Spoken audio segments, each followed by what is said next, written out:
From the land grant University in Urbana-Champaign, Illinois, this is the closing market report. It is the 12th day of May, 2026. It's USDA report day.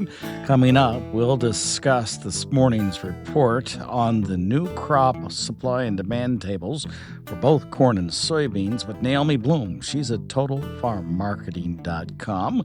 I'll update you on the agricultural news for the afternoon, and we'll also hear from Nikki Budzinski.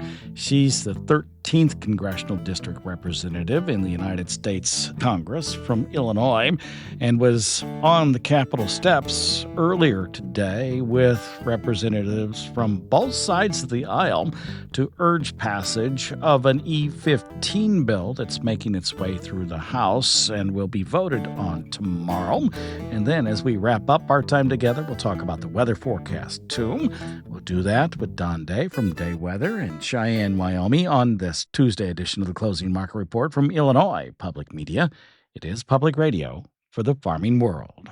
Todd Gleason services are made available to WILL by University of Illinois Extension. July corn at the CME Group settled at $4.80, up 4 3/4. December at $5.02, up 4 1/4. July beans $12.26 3/4, 13 3/4 higher. And new crop November up 10 1/4. A settlement price above $12 at $12.05. July soft red winter wheat 45 higher at $6.79 for the day. Naomi Blohm from TotalFarmMarketing.com now joins us to take a look at the marketplace. Hi, Naomi. It's a busy week. It starts today with the USDA's first look at new crop corn and soybean supply and demand tables in the monthly WASDE, or World Ag Supply and Demand Estimates. What did it show? Well, I got to tell you, I was really unimpressed with the corn information. Everything pretty much came out as expected. The bottom line is that we're dealing with nearly 2 billion bushel carryout between the old crop and the new crop. Now, on the soybeans, what I was surprised by, the USDA increased demand for exports for soybeans, and I did not think that would happen. So they've got them now at 1.63 billion bushels, up from 1.53 from last year, and they increased crush. So bottom line, ending stocks for the new crop beans going to be potentially down near 310 million bushels. So it just makes sure that we have a lot of good weather later this summer. But then you could argue, are we going to get more bean acres between now and this summer? So lots of questions. And I feel like that's why the corn and the soybean market today, with wheat being up nearly limit, 45 cents, corn only up about 3 and beans up about 8, and really trying to decide if they have a fundamental reason to get above $5 resistance on new crop corn and $12 resistance on new crop beans. So it's almost like the corn and bean markets were, just kind of breathing a sigh of relief here that it wasn't like super, super, super negative with the wheat being friendly. That was helpful. But to your point, Todd, we got a whole lot of other stuff to talk about for the rest of the week. And it's almost like corn and soybeans just really want to focus on that instead. So let's pick up with all the rest of the things that are happening this week. Start with tomorrow evening, our time, that is, because President Trump will be meeting with President Xi. And by the time we get to the Thursday closing market report, we'll have everything in hand. What do we think is going to take place there? Well, who knows? But when you look at the entourage that's going with him, there's only one person in agriculture with him, Brian Sykes from Cargill. Everybody else is from like Apple or Tesla or Blackstone, BlackRock, aerospace companies, MasterCard. So a lot of different factors with Trump. So we'll see if there's actually anything agriculture related or not. Is it going to be buy the rumor, sell the fact? If we don't get any very specific demand news for agriculture from China, the market might be prone to a sell-off by the end of the week. So we're a little bit cautious about that for tomorrow. And isn't there going to be maybe a vote tomorrow on E15 from Congress? Was that maybe still going to be out there too as a possibility? So that could be something that comes at us tomorrow. And then the rest of the week, Thursday, CONAB numbers come out. So we're going to get another fresh look at the size of that Brazil crop. So plenty of data coming at us to keep this market hopping for the rest of the week. Yeah, I was wondering about that E15 vote, and we'll hear about it in just a moment here. Nikki Budzinski, along with other Congress folks from across the Midwest, gathered outside of the Capitol at about 11:30, and we'll hear a portion of what she had to say. However, it seems awfully important to me that this was scheduled as a vote when the president was going to be out of the country, and I do not know what that means. We'll just leave it at that because it'll be interesting to see how that takes place for E15 tomorrow. And then, of course, looking forward to Thursday morning, we'll get numbers, as you said, from CONAB about Brazil's crop, both soy and corn. That corn crop keeps being used for ethanol there. You think they'll increase ethanol usage for corn and consequently decrease exports of corn, which might be good for the marketplace? That is what we're all kind of wondering and watching. So Brazil has been vocal about wanting to increase that demand for ethanol, corn use for ethanol, without a doubt. And to your point, if that does occur, then a lot of that second crop corn, most of it, a good chunk of it, gets exported. But now you're going to have a situation where they're going to keep more of that second crop corn internally, in which case maybe it would allow more exports of U.S. corn to go to the world. But the USDA today, on their report, so old crop corn exports, they had pegged at 3.3 billion bushels. But for next year, they reduced it to 3.15. So the plot thickens, Todd, and we've got lots of data to continue to sift through all week long. Well, the last thing you said before I asked the question was it was possible that soybeans could sell off. I wonder what you think that might mean for producers today as they look at a settlement price for November beans that was above $12. Well, we've kind of been at these levels before, and it's, to me, today's close is not super convincing that the market's going to just continue to go higher. It's very much a tune in tomorrow, see what the news is. Now, if we have a second day close of November beans above 12, second day close of December corn above 5, to me that says there might be a little bit more technical strength as the week goes on. But if we can't get a stronger close tomorrow, just that reminder, we're in that seasonal window between Mother's Day and Father's Day, where a lot of times prices can start to kind of retreat a little bit lower if we don't have very specific demand news to get the market to go higher. So a 1205 settlement today for soybeans in the November contract, 502 in the corn. Do producers need to take advantage of that if you're concerned about late week, or can they just wait it out? I think if it was mine, I would be plugging away with just a little bit more sales to reward what is there, because again, it's going to take very specific new demand news from China. It's going to take very specific new demand news from the government voting with E15 to really get this market to go higher.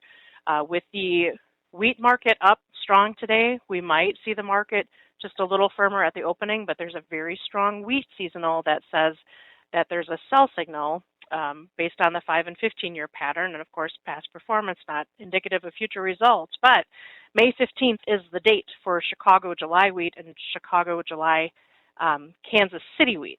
So just be cautious. We are in that zone. The funds are near historical long levels for pricing, and if they get spooked, if they want to take their ball and go home and start to be sellers, they can walk away pretty easily. Thank you much. We appreciate it. That, of course, is Naomi Blohm. She is with TotalFarmMarketing.com. In today's agricultural news, we have a lot of ground to cover. We'll start in Washington, D.C., where prospects for the Farm Bill are not looking good in the Senate. That, according to one longtime senator. Iowa Republican Chuck Grassley says his recent conversations with Senate Ag Chair John Boozman don't bode well for the Senate Farm Bill. I don't think that Boozman feels he's got much chance of getting a bipartisan bill out of the Senate Ag Committee. That led Grassley to again conclude, I haven't changed my view that we're probably going to have to work off of the House bill because of the inability of getting Democrat support to get the ag bill out of the Senate Ag Committee. But the House-passed Farm Bill would continue SNAP anti-fraud reforms Democrats opposed in the president's tax bill last summer, forcing high error rate states to pick up more SNAP costs. We can't allow states that have 20% fraud continue to waste the taxpayers' money that way. Grassley suggests the SNAP fight could prove fatal to the House Farm Bill as well. It's not going to make it any easier to get the House bill up in the Senate. Grassley's insight suggests the 3-year struggle to pass a farm bill over Democrats' objections, particularly after SNAP has been taken out of it for the most part, means that reform really isn't quite over yet. Let's stay with the Senate, but we'll move out of D.C. Kansas Senator Jerry Moran is one of a handful of U.S. senators who've been in Beijing, China, ahead of tomorrow's meeting between President Donald Trump and Chinese President Xi Jinping. Senator Moran says besides meeting with officials from the U.S. Embassy in Beijing, they've been busy meeting with Chinese officials. We met with the premier, the number 2 person in the Chinese government, the head of the legislature, and the foreign minister, all with a message about wanting success in the summit that President Trump and President Xi is conducting. And in particular, of course, the focus for me and a number of my colleagues has been the need for China to reach agreements and to actually abide by those agreements, import from the United States our agriculture commodities. And in every conversation we've had, it's been about beef, soybeans, and grain sorghum, and really a longer list than that. And some of the members that I'm traveling with, senators that I'm traveling with, they've been talking about fruits and vegetables and dairy, but the common denominator has been beef. No one would say there's going to be a deal, but the way they used the words implied that there is a deal in the works in regard to agriculture commodities and in regard to beef from the meetings with President Trump and President Xi. And there was a couple of times in which there's a caveat, that's something they're complaining about the United States and what we are doing. So, all these negotiations are a give and take. But I think there's a real belief that agriculture will see some benefit. Moran says there's little doubt that agriculture will be high on President Trump's list of priorities. Senator Moran is one of 5 senators who have been in China ahead of the president's visit. Speaking of the president, the Trump administration is moving to increase flexibility for beef imports as U.S. cattle inventories remain near historic lows. Federal officials say the temporary measures are designed to help stabilize consumer prices. The Wall Street Journal reports the proposal has divided the cattle industry. Some ranching groups warned additional imports could place downward pressure on domestic cattle markets and reduce profits for American producers already dealing with tight margins. Others say expanded imports may help processors and retailers maintain supplies during peak demand periods like the summer grilling months. And finally, this note out of Washington: 76% of U.S. employees say they will not move to Kansas City. More than 3/4 of USDA researchers affected by planned agency relocations say they do not intend to move. That according to a survey conducted by a federal employee union, and it's raising concerns about staffing losses and disruptions to agricultural research programs. The American Federation of Government Employees, Local 3403, says 76% of surveyed employees at the Economic Research Service, or ERS, and the National Institute of Food and Agriculture, or NIFA, indicated they would not relocate under USDA plans to move positions from D.C. to Kansas City. According to the Federal News Network Union, officials warned the relocations could trigger another brain drain similar to 2019, when roughly 85% of the affected employees reportedly resigned or retired rather than relocating. And that's a look at today's agricultural news.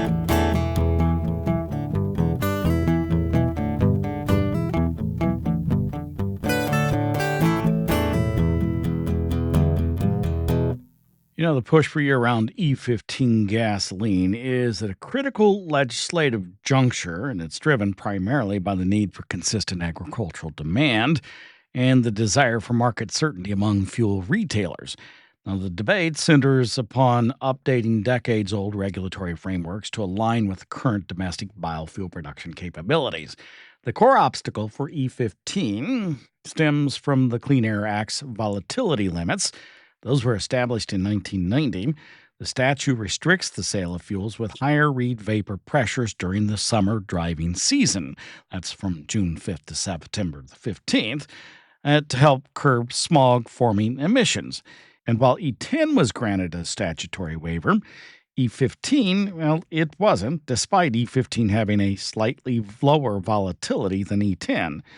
Consequently, E15 sales have relied on a patchwork of temporary emergency waivers from the EPA, including a recent one that took place in May of this year and 3 or 4 of the previous years as well. Today, Congresspeople from across the Midwest gathered in Washington, D.C. on the Capitol steps to urge passage of legislation allowing E15 to permanently be used around the nation year-round. Nikki Budzinski represents Illinois' 13th district. Here's how she frames the issue. Thank you. Good afternoon, everyone, or good morning. I want to thank everyone for being here. I also would like to first thank our vice-ranking member on the House Ag Committee, Chantel Brown, for being here, my Republican colleagues, Representative Smith and Fischbach, for their leadership and partnership on this truly bipartisan issue, as well as many of my Democratic colleagues who unfortunately just couldn't be with us here today, including Representatives Sharice Davids, Kristen McDonald-Rivet, Eric Sorensen, Greg Landsman, and our ranking member, Angie Craig. I want to thank the National Corn Growers Association for bringing all of us here together around a cause that should unite every single one of us, regardless of party or geography, because this is bigger than politics. This is about our American farmers. It's about American consumers, and it's about American energy. And it's about whether Congress is finally ready to provide the certainty our rural economies and communities have been asking for far too long. When I first came to Congress in 2023, I made a promise to the people I represent, and especially the growers, that I would always look for opportunities to work alongside the aisle and find common ground. I've worked hard to keep that promise, and nowhere has bipartisan cooperation made more sense than right here with E15. E15 is one of those rare issues where everyone wins. American farmers win because it creates strong and stable markets for homegrown corn. American consumers win because E15 helps lower prices at the pump. Our economy wins because E15 supports jobs and investment in rural America. That's why this issue is a deeply personal one to me. I represent one of the leading corn-producing regions in the United States. I've sat down with the family farmers, the ethanol producers, and the small business owners across central and southern Illinois who all understand the same thing. Year-round E15 works. It works for our producers, and it works for consumers. Yet despite years of support, years of advocacy, and years of evidence proving its benefits, we are still relying on temporary waivers and short-term fixes to keep E15 available during the summer months. These waivers may get us through another season, but they do not provide certainty. Farmers cannot plan for their future around temporary decisions. Producers cannot invest with confidence when policy changes year to year. And consumers should not lose access to cheaper fuel options simply because Washington refuses to finish the job. We've been close here before. In fact, it feels like every other year we get right up to the goal line, and every year politics, delays, or dysfunction get in the way. But well, today we are here to say enough. Enough of the excuses, enough kicking this can down the road. The time for permanent nationwide year-round E15 is now. Yes. That was U.S. Representative Nikki Budzinski from Illinois' 13th Congressional District. She is a Democrat and was joined by Republicans and Democrats alike today on the Capitol steps to urge the passage of permanent year-round E15 legislation. The House is expected to vote on the bill tomorrow.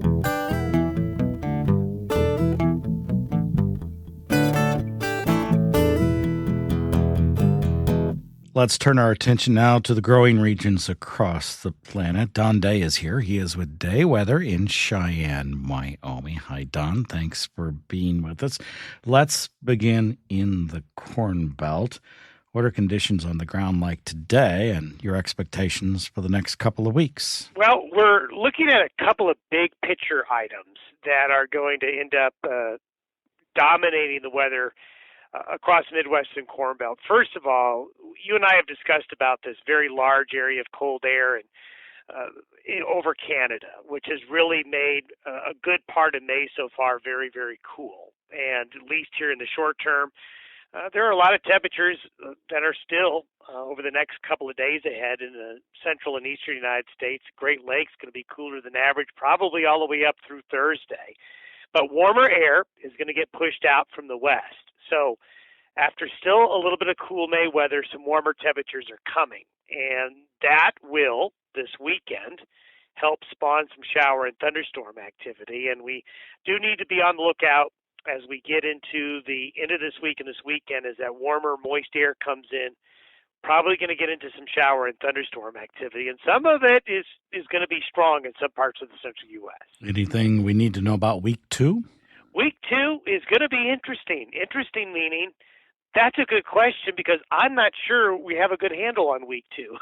With that low moving out of Canada and finally basically going through its life cycle and going away, we're really at this very interesting cusp, Todd, of that winter-like pattern in Canada starting to feel some impacts from the Pacific, from the developing El Nino. Now, it's still in its embryonic stages and coming on, but we're seeing some atmospheric response from it. So we have a real disparity in a lot of our long-range forecasts as we go into week 2. There's some indication that we'll start to see a more Pacific-dominated pattern, which would be good news for some of the western areas like Nebraska, into winter wheat country in Colorado and Kansas, of maybe getting into some better chances of precipitation. And if we see low pressure out west, that means warmer temperatures will be found in the nation's midsection, but not necessarily a dry forecast. It could be an active thunderstorm forecast as well. So we're kind of on this cusp, and therefore a lot of variability in the models. So, confidence, Todd, in week 2, not real high. Turn your attention to South America. A quick word on safrinha corn crop in Brazil. Well, there is a trend for Brazil to be warmer and drier here over the next week to 10 days. The colder weather is staying south into Argentina. But right now, it's going to be a little bit on the dry side in those growing areas of Brazil. Hey, thanks much. I appreciate it. Thank you. You're welcome. Don Day is with Day Weather in Cheyenne, Wyoming. Helped us to wrap up this Tuesday edition of the Closing Market Report. It came to you from Illinois Public Media, online at WILLAG.org. I'm Extension's Todd Gleason.